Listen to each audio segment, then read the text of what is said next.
और पीएम मोदी की अध्यक्षता में ये बैठक होने जा रही है। एनडीए शासित 20 राज्यों के मुख्यमंत्री और 18 उप मुख्यमंत्री इस बैठक में शामिल होने जा रहे हैं। बीजेपी के राष्ट्रीय अध्यक्ष जेपी नड्डा, रक्षा मंत्री राजनाथ सिंह, केंद्रीय गृह मंत्री अमित शाह इस बैठक में हिस्सा लेने जा रहे हैं। साथ ही आपको बताएं कि इस बैठक में ऑपरेशन सिंदूर के बारे में जानकारी दी जाएगी। इस बैठक में सीएम योगी के साथ दोनों डिप्टी सीएम शामिल होने जा रहे हैं। दिल्ली में ये सब मौजूद हैं इस समय और बैठक अब से थोड़ी देर के बाद शुरू होने जा रही है। जिसमें देखिए एक एक करके पहुंचना मेहमानों का शुरू हो चुका है। उत्तर प्रदेश के उप मुख्यमंत्री ब्रजेश पाठक पहुंच चुके हैं। मुख्यमंत्री योगी आदित्यनाथ भी पहुंचेंगे। जातीय गणना कराने के केंद्र सरकार के निर्णय का स्वागत किया जाएगा, जो बिहार में प्रधानमंत्री के रैली को संबोधित करने के दौरान उनके द्वारा ऐलान किया गया था, जिसकी मांग लगातार विपक्ष करता रहा था। और अब जातीय जनगणना का कदम सराहनीय, इस मुद्दे पर चर्चा होगी। साथ ही ऑपरेशन सिंदूर की जानकारी बीजेपी शासित राज्यों के मुख्यमंत्री और उप मुख्यमंत्रियों के साथ साझा की जाएगी। बैठक शुरू होने जा रही है अब से थोड़ी देर के बाद। उत्तर प्रदेश के मुख्यमंत्री योगी आदित्यनाथ इस बैठक में शामिल होंगे। देखिए दोनों डिप्टी सीएम पहुंच चुके हैं। ब्रजेश पाठक के बाद अब देखिए कृष्ण प्रसाद मौर्य भी पहुंच चुके हैं इस बैठक में। संदीप हमारे साथ लगातार मौजूद हैं इस जानकारी पर और बारीकियां बताने के लिए। संदीप, तस्वीरें हम दिखा रहे हैं, मुख्यमंत्री योगी आदित्यनाथ कब तक पहुंचेंगे? दोनों डिप्टी सीएम पहुंच चुके हैं।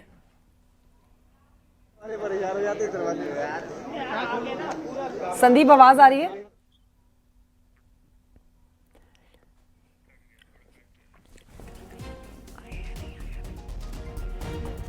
योगी आए कि अभी नहीं आए?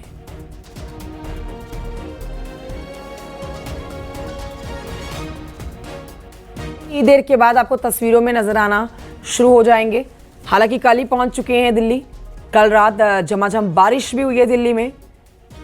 सड़कों पर लबालब पानी भी भरा हुआ है कई जगहों पर। मौसम सुहाना, हालांकि इस बीच आज रविवार का दिन और एनडीए शासित राज्य, वहां के मुख्यमंत्री और उप मुख्यमंत्री इस बैठक में शामिल होंगे।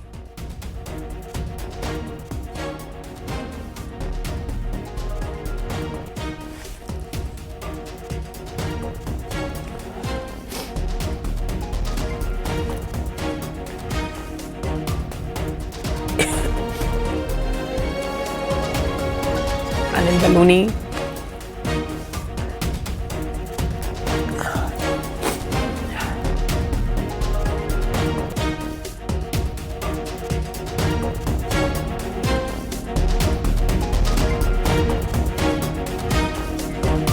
ये तस्वीरें आपके सामने हम सीधी पहुंचा रहे हैं दिल्ली से। देखिए और नजरें यहाँ मुख्यमंत्री योगी आदित्यनाथ पर रुकी हुई हैं सबकी, क्योंकि सबसे बड़ा राज्य है।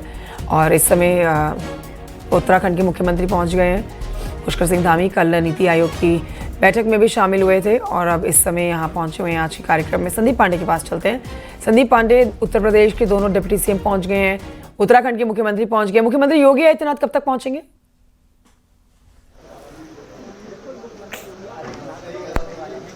मुख्यमंत्री और 18 उप मुख्यमंत्री इस बैठक में पहुंचे हैं। उत्तराखंड के मुख्यमंत्री पुष्कर सिंह धामी बैठक में पहुंच चुके हैं और उत्तर प्रदेश के मुख्यमंत्री योगी आदित्यनाथ भी इस बैठक में पहुंचने वाले हैं। और इस बैठक में तमाम अहम मसलों को लेकर मंथन होगा, क्योंकि एनडीए शासित राज्यों की मुख्यमंत्री परिषद की बैठक है, जिसमें अहम मसलों पर बैठक होगी ताकि आगे की रणनीति तय की जा सके कि केंद्र और राज्य के समन्वय से उन राज्यों में बेहतर काम हो सके जहां पे एनडीए शासित राज्य हैं। और ऑपरेशन सिंदूर के बाद ये पहली बैठक है एनडीए शासित राज्यों के साथ। इस दरमियान दो अहम प्रस्ताव पास किए जाएंगे इस बैठक में, जिसमें ऑपरेशन सिंदूर को लेकर सेना और प्रधानमंत्री का अभिनंदन किया जाएगा। साथ ही केंद्र सरकार द्वारा जनगणना में जातीय जनगणना को शामिल करने को लेकर भी केंद्र सरकार का इस बैठक में आभार जताएगा। बैठक की अध्यक्षता प्रधानमंत्री नरेंद्र मोदी करेंगे। वहीं इस बैठक में बीजेपी के राष्ट्रीय अध्यक्ष जेपी नड्डा और केंद्रीय गृह मंत्री और रक्षा मंत्री भी इस बैठक में शामिल होंगे। आप देख सकते हैं लगातार मुख्यमंत्रियों का यहाँ पर आना जारी है। तमाम राज्यों के मुख्यमंत्री इस बैठक में पहुँच चुके हैं और कुछ मुख्यमंत्री शेष रह गए जिनका मीटिंग में आना जारी है। 10 बजे से मीटिंग शुरू होगी, उससे पहले सभी लोगों का यहाँ पर आ जाना होगा और बैठक में तमाम मसलों को लेकर मंथन होगा। साथ ही आगामी कार्य योजनाएं जो हैं, जो आगामी कार्यक्रम होने हैं एनडीए शासित राज्यों में, उसको लेकर भी इस बैठक में चर्चा की जाएगी। खासकर आगामी जो अंतर्राष्ट्रीय योग दिवस आ रहा है उसके कार्यक्रम को लेकर भी चर्चा होगी। साथ ही आपातकाल की 50वीं वर्षगांठ को लेकर भी चर्चा होगी। इसके साथ ही जिन राज्यों में बेहतर कार्य किए गए हैं उन राज्यों के सीएम अपने यहाँ बेहतर कार्यों का प्रेजेंटेशन देंगे ताकि दूसरे राज्य भी उन कार्यों का अपने यहाँ अमल हो सके। खासकर फोकस होगा जो केंद्र द्वारा योजनाएं चला रही, जन उपयोगी योजनाएं चलाई जा रही, आम जनजीवन को सुधारने के लिए जो योजनाएं चलाई जा रही हैं उनको कैसे ज़मीन पर बेहतर तरीके से उतारा जाए और लोगों को उसका सीधा लाभ पहुँचे, इन तमाम मसलों को लेकर इस बैठक में शामिल है। साथ ही आगामी राज्यों में जहाँ पे चुनाव होने हैं उनको लेकर भी इस बैठक में मंथन हो सकता है। तो तमाम राज्यों के मुख्यमंत्री इस बैठक में शामिल हो चुके हैं। उप मुख्यमंत्री भी बैठक में पहुंच रहे हैं, खासकर उत्तर प्रदेश के उप मुख्यमंत्री केशव प्रसाद मौर्य। संदीप, नजर बनाए रखिएगा आप इस बैठक पर। फिलहाल की जानकारी के लिए आपका बहुत शुक्रिया। सुल्तानपुर से अगली खबर, जहां पर न्यूज़ 18 की खबर का दमदार असर देखने को मिला है। डीएम और एसपी ने खबर का संज्ञान लेते हुए मदरसे का निरीक्षण किया। आपको यहाँ जानकारी दे देते हैं कि अवैध रूप से बन रहे मस्जिद का लगातार विरोध किया जा रहा था। न्यूज़ 18 ने ग्राउंड जीरो से प्रमुखता के साथ इस खबर को दिखाया, जिसके बाद डीएम और एसपी ने जांच के बाद कार्रवाई करने की बात कही है। आरोप के मुताबिक बिना इजाजत 2 मंजिला मस्जिद बन रही थी। ग्रामीणों का कहना था कि अवैध ढंग से बन रही मस्जिद से बड़ा खतरा है। प्रशासन ने भरोसा दिया है कि जल्द ही बड़ी कार्रवाई होगी। मामले पर अब जांच की जा रही है। 5 नामजद और कई अज्ञात लोगों के खिलाफ मामला दर्ज किया गया है।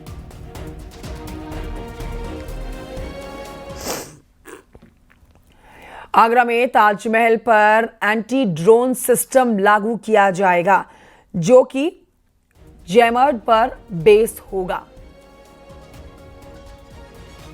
ऐसे में केमिकल, बायोलॉजिकल और न्यूक्लियर मिसाइल को रोकने के लिए एसओपी प्लान तैयार किया जाएगा। ताजमहल की सुरक्षा को और सख्त बनाने के लिए आगरा पुलिस ग्रीन जोन बनाने की तैयारी में रही है। अब एंटी ड्रोन सिस्टम के जरिए किसी भी मिसाइल और ड्रोन का निरीक्षण निष्क्रिय इनको तुरंत कर दिया जा सकेगा। ताजमहल की यमुना नदी से सुरक्षा के लिए आगरा में रिवर पुलिस की तैनाती करने की भी तैयारी है। रिवर पुलिस के जरिए भी पर्यटकों पर नजर रखी जाएगी।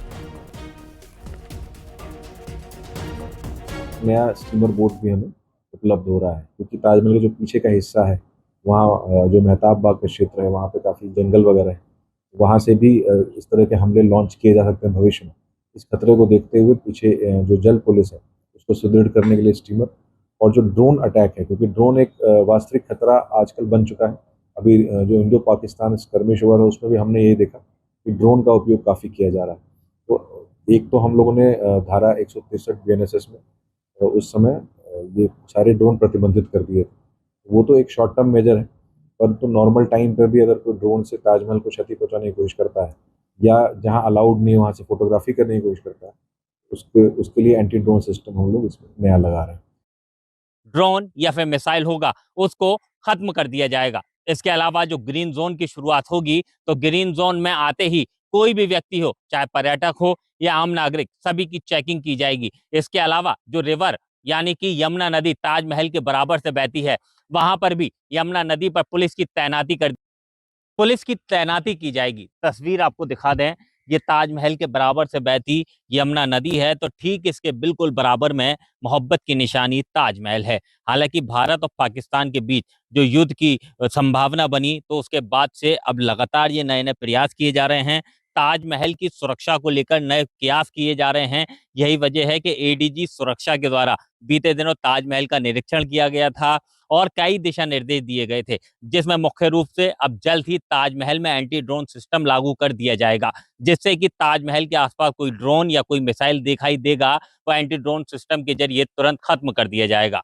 इसके साथ ही साथ ताजमहल के पास ग्रीन जोन बनाया जा रहा है, जिससे कि कोई भी व्यक्ति आता है तो ग्रीन जोन में उसकी सबसे पहले तलाशी होगी। इसके अलावा साफ आदेश कर दिया है कि जो रिवर पुलिस है उसकी तैनाती यहाँ पर रहेगी, चप्पे चप्पे पर नजर रखी जाएगी। कुल मिलाकर कह सकते हैं कि अब ताजमहल की सुरक्षा चाक चौबंद की जा रही है। कहीं किसी तरीके से कोई भी हमला होता है तो ताजमहल को कोई नुकसान ना हो सके। यही वजह है कि बड़े काम आगरा में ताजमहल में किए जाएंगे। कामिर कुरैशी, न्यूज़ 18 आगरा। यूपी में बीजेपी ने मिशन 2027 के लिए अपनी रणनीति को और तेज कर दिया है। विपक्ष के पीडीए के जवाब में बीजेपी राष्ट्रवाद और सांस्कृतिक एकता के एजेंडे को लेकर आगे बढ़ रही है। तिरंगा यात्रा, सिंदूर यात्रा, नाव यात्रा, ट्रैक्टर यात्रा के जरिए यूपी बीजेपी गांव गलियों में भगवा लहर बिखेर रही है। रिपोर्ट देखिए।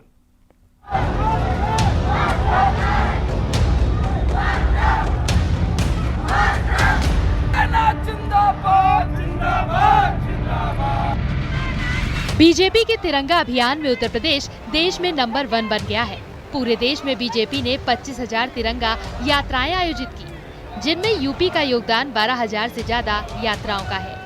यूपी बीजेपी ने हर जिला, विधानसभा, ब्लॉक, नगर पंचायत और न्याय पंचायत स्तर पर तिरंगा यात्राएं निकालकर राष्ट्रवाद की बयार बहाई।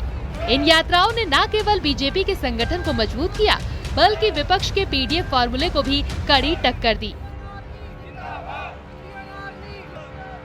कुछ जनपदों में यात्राएं चल रही हैं और इस यात्रा में विशेषता मैंने जो देखी है कि जन सहभागिता के आधार पर यात्राएं चल रही हैं और इसमें भारतीय जनता पार्टी के लोग तो शामिल हैं ही, लेकिन उससे बड़ी संख्या में समाज सेवी हैं, समाज के हर वर्ग के लोग हैं। यूपी बीजेपी ने अपने संगठनात्मक कौशल का लोहा मनवाते हुए देश के सभी राज्यों को पीछे छोड़ दिया।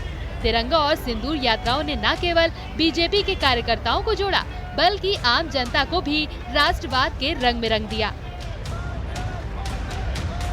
सिंदूर यात्रा में महिला मोर्चा के कार्यकर्ता पूरे उत्तर प्रदेश में 98 कार्यक्रम उन्होंने किए हैं और बहुत जगह पर और भी महिला सामाजिक संगठनों ने भी किया है। मिशन 2027 को ध्यान में रखते हुए बीजेपी का ये अभियान यूपी के माहौल को भगवामय करने में कोई कसर नहीं छोड़ रहा। गांव से शहर तक, नदी से खेतों तक तिरंगे की लहर और सिंदूर की शान के साथ बीजेपी अपनी जड़ें और मजबूत कर रही है। ये तिरंगा और सिंदूर यात्रा अभियान न केवल संगठन की ताकत दिखा रहा है, बल्कि 2027 के लिए एक बड़ा संदेश भी दे रहा है। वहीं अगर पूरे देश का आंकड़ा देखा जाए तो 20,000 से कुछ ज़्यादा संख्या पूरे देश की है, उसमें आधे से ज़्यादा उत्तर प्रदेश में तिरंगा यात्राएं और सिंदूर यात्राएं हुई हैं। इसकी वजह भी साफ है। दरअसल उत्तर प्रदेश में भारतीय जनता पार्टी के संगठन ने इन यात्राओं में पूरी ताकत झोंकते हुए गांव गली, यहाँ तक कि नाविकों के बीच में नाव यात्रा, किसानों के बीच में किसान तिरंगा यात्रा, इस तरह की यात्राएं, तिरंगा यात्राएं निकालकर आगामी विधानसभा चुनाव के माहौल को पूरी तरीके से भगवामय करने में भारतीय जनता पार्टी जुटी हुई है। कैमरामैन अनिल के साथ संकेत मिश्रा, न्यूज़ 18 लखनऊ।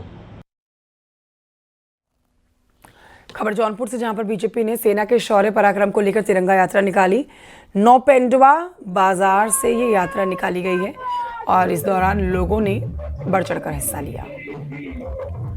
सड़कों पर भारत माता की जय के नारों से सुनाई दी आवाजें। यात्रा में शामिल लोगों ने सेना के जवानों के शौर्य और पराक्रम पर गर्व जताया। और अब तो प्रधानमंत्री जी ने कह दिया है, देश के रक्षा मंत्री जी ने कह दिया है कि अब जो है बात होगी तो पीओके पे होगा और इसके आतंकवाद के ऊपर दूसरी बातचीत नहीं होगी।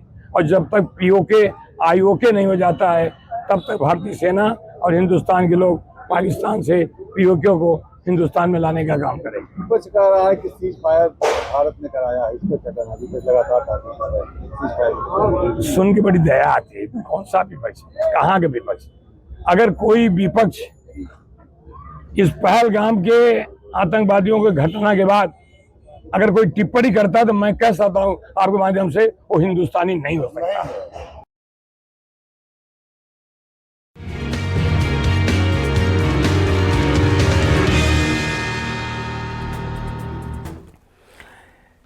हिमाचल प्रदेश के रामपुर के पास में जमात खाना में बादल फटने से कई वाहन फंस गए हैं और यहाँ कई वाहन बह भी गए हैं, जो जानकारी मिल रही है। ये देखिए तस्वीरें आपके सामने। शाम 6 बजे के करीब रामपुर के साथ लगते जमात खाना क्षेत्र में अचानक से बादल फटने में भारी तबाही मची है। स्थानीय लोगों के अनुसार आपदा के चलते भारी संख्या में यहाँ पर मलबा आया और इसकी वजह से कई वाहन भी बह गए और वाहन फंस गए। लगभग 10 गाड़ियों के बहने की आशंका जताई जा रही है। करीब 6 बजे मूसलाधार बारिश के साथ अचानक से पानी और मलबे का सैलाब आ गया, जिसने देखते ही देखते सड़क किनारे खड़ी हुई गाड़ियों को बहाना शुरू कर दिया। बाढ़ और मलबे की वजह से यातायात पूरी तरह से बंद है। तस्वीरें आपके सामने हिमाचल प्रदेश से खबर देखिए।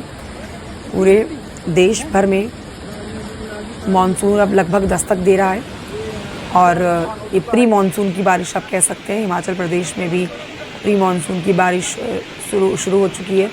इस बीच अचानक से बादल फटा, जो जानकारी मिल रही है, और ये पानी का तेज बहाव जो है कई गाड़ियों को अपने साथ बहा ले गया। लोगों के घरों में पानी घुस गया है।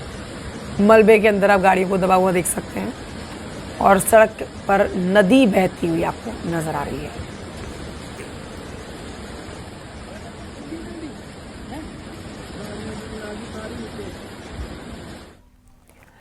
वेस्ट यूपी में तेज आंधी के बाद जोरदार बारिश हुई है। मथुरा, बागपत, गाजियाबाद, मेरठ और मुरादाबाद की जानकारी आपको दे रहे हैं, जहां पर झमाझम बारिश हुई है।